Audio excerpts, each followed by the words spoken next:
Good afternoon, folks. Thank you very, very, very much for all the birthday wishes yesterday. It is absolutely wonderful of you. That is amazing. Thank you. Um, Going into today, I wanted to do a hobby store stories, first one in February, covering regulars. Now, this is something that I covered earlier on in my YouTube quote unquote career, quote unquote. Um, and I covered it very, very surface level. I didn't do a deep dive at all. Today I want to actually do a deep dive. I'll actually talk about how Games Workshop feels about regulars. I did do a video called how Games Workshop feels about you. I think a lot of the ideas in that video are kind of outdated now. I've got a little bit more information, and I think that the original talk about the regulars in Games Workshop didn't go into enough detail. So this is my hobby store story about regulars. There will be one or two stories plastered in here at different points, so you guys can always get a bit of entertainment out of this whilst I drone on about a subject that isn't probably that interesting to anybody but myself. But anyway, I find the hobby absolutely fascinating, and I find the way that we treat the hobby and the way that we go about making sure that it's here for everybody fascinating. So, in terms of regulars, first of all, what do I mean by a regular? So, by a regular, I mean somebody who comes into Games Workshop on a surprise, surprise, regular basis. But also, regulars tend to be people who are not new to the hobby. These are people who have armies already. These are people who have been recruited into the hobby and are staying in the hobby and are participating in the hobby. And these are people who sometimes come to the store and don't even play or paint. They just come to the store to meet other people who are involved in the hobby doing their own thing, which I find as completely reasonable thing to do. So, what else can we say about regulars? Well, sometimes they do form their own cliques, sometimes they do form their own groups within a store, which is no bad thing in itself, but it can be a bit of a harmful thing, and I will get to that bit later on. But what I'm going to do is separate this video into two parts. The first part's going to be why Games Workshop have a certain attitude towards regulars, and the second part will be why I think my own thoughts on regulars, why I think they may be a good thing and a bad thing for a store, and how to manage both if you ever get your own store. So, first of all, Games Workshop, how do I put this, has a rather terrible view on regulars. I'm going to say this right now, no matter how much of a nice guy your manager at Games Workshop is, he's risking his job by being nice to you if you're a regular. Games Workshop do not like regulars. They call them, and I quote here, this is a quote from my trainer, time vampires. I know I have Games Workshop employees, current and past, on the Discord. If you've ever heard that phrase, please let me know in the comments, time vampires. Essentially, they come into your store, they take up all your time, and they never give you any money. Essentially. That is the view that Games Workshop has of most regulars. All of the really bad presumptions that you make about hobbyists, neckbeardy, large, smelly, right? That's what Games Workshop generally thinks about regulars. They are moving towards being a large corporate entity that is geared towards family and things like that. And so you going in there and talking about demonculabras and different darker parts of the lore and celebrating them for what they are, or going into really geeky, in-depth analysis about what cultures may have inspired what legions, isn't really what they want around kids who are going into the store. Again, this is not my opinion. This is generally, the vibe I got when I was being trained, and the warnings that I got about letting regulars into my store.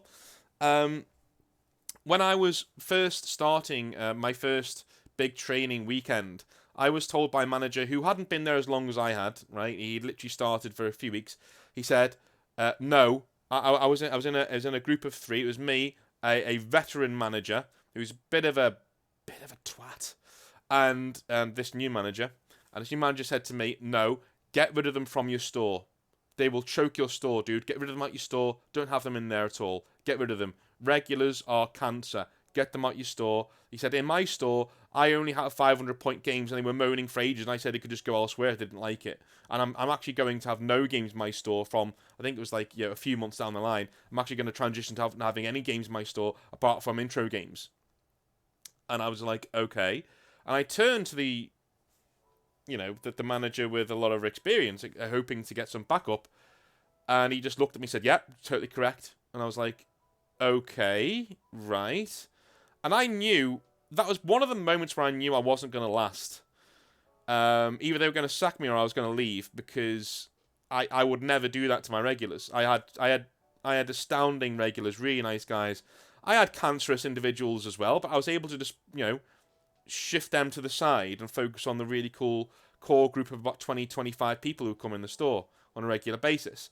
And we treated it as their little retreat to do some hobby and to have some fun and to buy some models, right? And they always supported me with their purchases too. But it wasn't worth arguing the toss. But that is the attitude that Games Workshop has to people who like to go into Games Workshop stores on a regular basis and stand around and talk.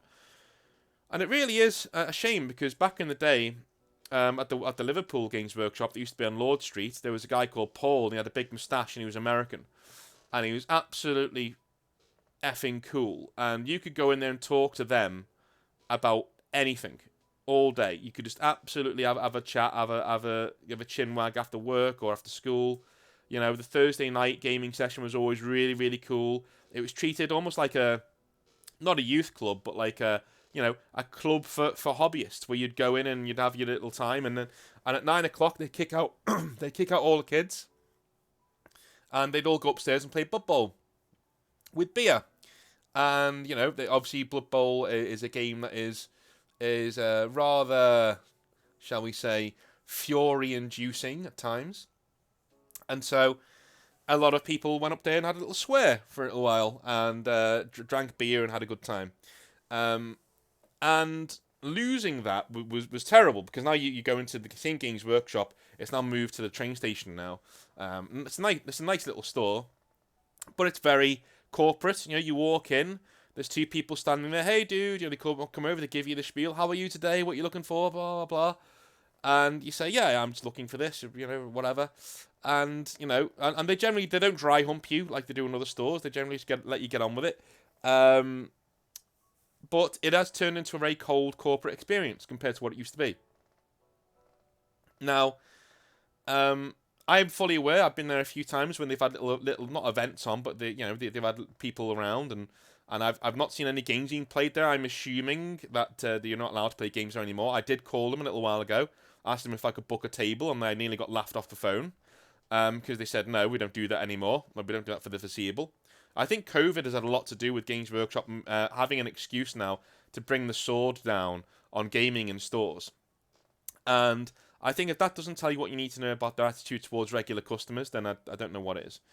In terms of what they want to do, Games Workshop want to recruit people into the hobby. They've got no inclination to keep people in the hobby. The hobby does that for itself. And in that, they're right. They're completely right. The hobby is such an amazing hobby that I don't need Games Workshop to stay in the hobby. In fact, we only just got done, haven't we, over the past couple of years, telling Games Workshop, "Look, we don't need you. Give us Brother Alpha Booster back, you twats. We don't need you.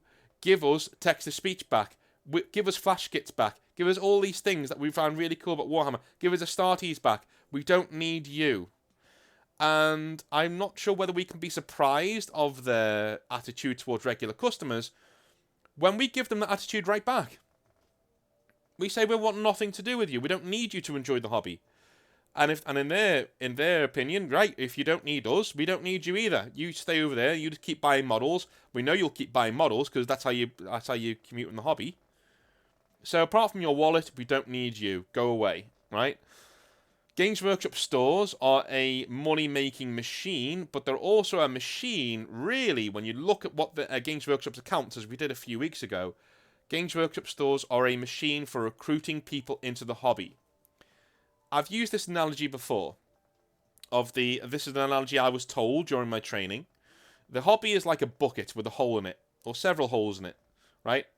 Water is coming into the bucket, but water's also leaking out the bottom. That's people leaving the hobby. And Games Workshop stores, they're the tap that is pouring water into that bucket before it can empty, right? That's essentially what they are. And so all regulars are to Games Workshop is rust within that tap. That's what you are. You're water that's refusing to leave the tap and go into the bucket, right? You're rust that is around that's in the inner workings of the tap, that refuses to leave, that refuses to take your models and go home, or take your models and go to your local club to get some gaming in, right? Games Workshop want you to buy your hobby at Games Workshop, to enter the hobby at Games Workshop, but they don't want you to partake in the hobby at Games Workshop. They have no interest in doing that. If you have a manager who is doing this for you and is letting you do things in the store, and you should be ready to die for this man. You should be ready to basically say, yes, this is the guy. I want to give him my patronage in terms of money, and I want to make sure that if I know somebody is coming from Games Workshop head office, that I'm going to make myself either scarce by not turning up, or I'm going to turn up and buy something in front of the guy from head office. I had several customers who would do that. They would ask me when my next visit was coming in, and I'd tell them. And then they would make a point of coming in, treating me that they'd never met me before. I'd have a really good interaction with them, and they'd buy loads of stuff. It was great, right? If you have a manager that is doing good shit for you, then do good shit for them, is what I'm saying. Because they are taking a risk by having you in the store and not shooing you out when you're not there to buy anything or get introduced to the hobby, right? So, that is what Games Workshop think of you in terms of customers, in terms of regular people in the store. You clog up space, you clog up airtime, you clog up... In fact, you can even you can mess up things for new customers who are coming in, right? That's what they think of you. And now we move on to how I think, what the good and bad parts of what I saw a regular was. So in my store, I'll do the bad first. So bad customers or bad regulars generally took up space. They swore a lot. They didn't have very good hygiene. They didn't want to get taught any sort of painting skills or anything like that, even though the painting skills weren't very good. They got very salty when playing games at the table. They generally didn't give a very good atmosphere to the store at all, and their interactions with other customers were quite poor. And the worst case scenarios was people who came into the store wanting to get into the hobby. A kid would come in and say, "Hey, I really want to get some Dark Eldar. I think they look really cool." To which a regular would say, "Oh, you don't want them. They're glass cannons." What do you mean? This kid's 13. He doesn't want to hear about your fucking wishy-washy, try-hard bullshit. He wants to just buy and paint some Dark Eldar. Just shut up. Shut up and just paint your stupid fucking whatever you've got. Your Slaaneshi models, whatever you've got there, because you know that you're sticking dildos on for some reason. Go and do that, but don't ruin this kid's first impression of the hobby, please. It's like Father Christmas. Does someone spoil Father Christmas for you, really? Does someone come into your house and say he's not real, you know? It's your dad. And your dad's not really your dad, he's some guy from Tesco. Right? No one said that to you. Because no one's a cunt. Right? No one came into your house and started acting that way. So don't ruin the hobby for other people who are just coming in. If the kid wants Dark Eldar, let him get Dark Eldar. If the kid wants Tau, let him get Tau. It doesn't matter. Whatever is good for him is what he should get. Or she. Apologies. But whatever they want, whatever they need, they should get. Whatever they think's cool, they should get. It's not what the current meta is. No one gives a shit about that. Right? No one gives a shit about, and that's the worst kind of regular. And that happened on more than one occasion, both in the store that I ran and the store that I worked in as a store assistant. As a sales assistant, right? Those are the worst kinds of regulars. And I'm sure you all met them at some stage when you've walked into a store or a hobby store or even a club of some sort. You've met them, right? Those are the guys. And yes, they're incredibly annoying. But I want to just flip it around. What are good regulars? So a good regular to me is somebody who makes, again, this is going to sound cold, is somebody who makes regular purchases to support me. That's a good regular. Somebody who understands that I'm giving him space in the store, or she, I'm giving him space in the store at risk of my own job, right? It doesn't take much to figure that out, you know, especially if you ask me, and I'll be very truthful to you, and I was on several occasions, right? you've recognised I'm giving you a space and I'm dealing with a lot of things and I'm letting you have a good time. I'm ensuring you're having a good time. So when you need to buy something, you come and get it from me. You treat the 20% that you don't get off of the models in my store, you treat that as a surcharge for the good times that you have and the fact that I will go out of my way to make sure you have a good time. Your normal hobby store manager won't do that. They're there to make a profit and they're selling stuff at 20% off. And so they will sit behind their desk and they won't really give you much of an in, right? You will get your exceptions, of course, but most of the hobby stores I go into are generally stores that you can play in, and they leave you alone to police yourselves, essentially. Whereas me, working at Games Workshop, I actively went out of my way to make sure you had the best time possible, right? I'd ask you about your army, I'd ask you about your painting style, I'd ask you about what you want to do next for your army. I'd play you, I'd take time out of my own day, things I needed to do to play you in a battle, to make sure you're having a really good time in the hobby, to make sure you're having a good experience, right? So that 20% I would see is like a surcharge. It's like, yeah, that's what I get. You know, and that money doesn't even go to me. It goes to Games Workshop, right? But the fact that I don't do a 20% discount, that's why, because I do all these other things that these other stores don't do. And the good regulars recognise that, and they would buy from me. If they had especially over Christmas or a birthday or something, they'd make a point. There's a guy called, what was his name? Robert? Yeah, Bob. So he would come in, and he would make an actual point of coming in on his son's birthday and spending several £100s in the store. And he would do that just as a thank you to all the times that I've looked after his son, or I've, looked after him if he needed something doing in the hobby because they both played it together. Or I'm giving them a space because they wanted to get out of his wife's hair to play the hobby on nice tables that I'd made, right? Good regulars are people I could trust in the store to look after the store if I needed to. I would never do this if I could help it. But, like, I there were several customers I could go, I know I could leave them here, and the store would be just as I left it if I came back in a few hours, right? Never happened, of course, but I know that I could. These are responsible, cool people who are generally really good to get along with, are really good people.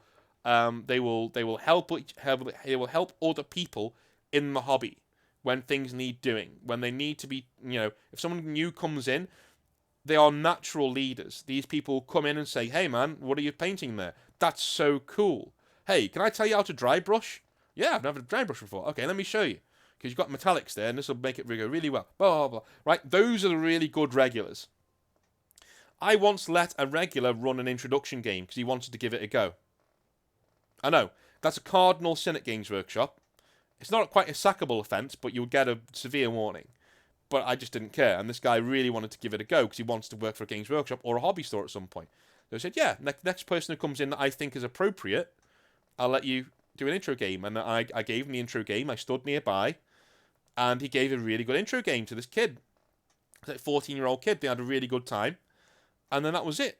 And those are the kinds of regular customers that you could really rely on to build a backbone of your store.